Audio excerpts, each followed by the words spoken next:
Welcome to the Daily Market Recap, a detailed review of the market structure and the key support and resistance levels for the S&P 500 E-mini.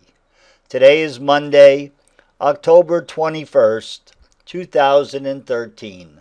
After trading above 1700, last week S&P futures auctioned up to the previous multi-year high at 1727, broke out above the prior high, and rallied up to a new high at or near 1742. At the open of Sunday's Globex session, S&P futures extended the trading range modestly above Friday's high.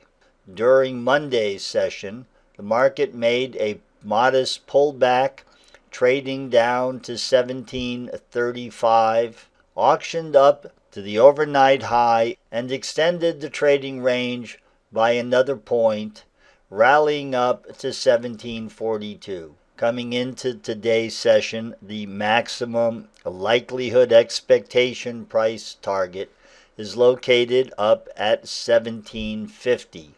The modest low that occurred during today's session corresponded with the fractal highs that had developed during Friday's auction.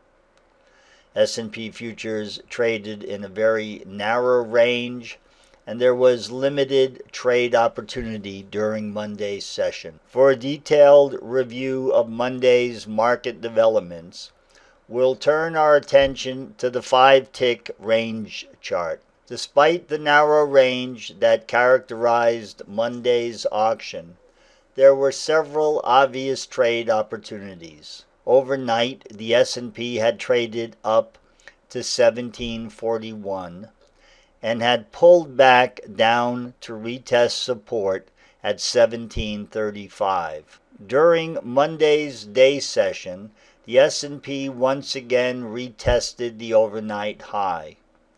During the retest of the overnight high, the computerized trading programs ceased executing to the buy side.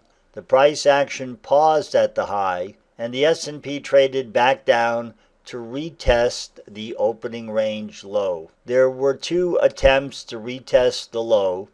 In one instance, the S&P paused at 1736 and auctioned back up to 1740. Later in the day, the S&P sold back down to 1735 and once again auctioned back up at or near 1740. The majority of today's trade activity fell within the parameters of the polynomial regression channel. Coming into Tuesday's session, the minor support level at today's low is the weakest of the current reference points. In the event the S&P breaches support down at 1736, 1735, we would expect to see the S&P auction back down at or near Friday's low at 1728, 1727, and retest support at the prior multi-year high. The last major support level is located down at 1706. In the event selling pressure increases and support breaches at the prior multi-year high, the upper cluster edge down at 1716, located at or near Tuesday's high, from which the S&P broke out and auctioned up to 1727 on Thursday, is another likely pullback candidate. That concludes our daily recap for the S&P 500 E-mini. If you would like to follow our real-time commentary, we invite you to visit us online at www.followthebots.com. Log on and join us some morning at the open.